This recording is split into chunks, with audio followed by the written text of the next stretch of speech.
कुरुंदवाडमध्ये धारदार शस्त्राने वार करून युवकाचा खून, 3 आरोपींचा पोलिसांकडून शोध सुरू।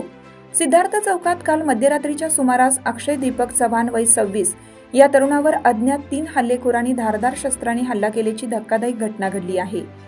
एकमेकांकडे रागावून बघण्याच्या क्षुल्लक कारणावरून हा हल्ला झाल्याची प्राथमिक माहिती आहे।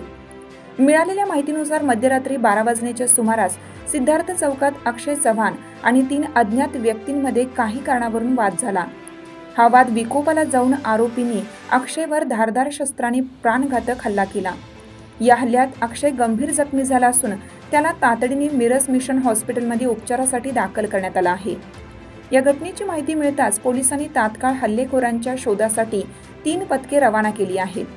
अप्पर पोलीस अधीक्षक अण्णासाहेब जाधव आणि उपअधीक्षक समीरसिंह साळवे यांच्या मार्गदर्शनाखाली तपास सुरू आहे। तपास अधिकारी फडणीस हे पुढील तपास करत आहेत। हल्लेखोरांना लवकरच जेरबंद करण्यात येईल असे पोलिसांनी सांगितलं आहे। हिरकणी न्यूज करिता कोल्हापूर जिल्हा प्रतिनिधी विवेक कांबळे।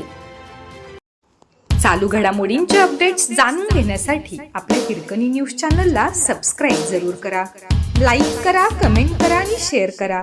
बेल आयकॉनवर प्रेस करा आणि नोटिफिकेशन्स मिळवा।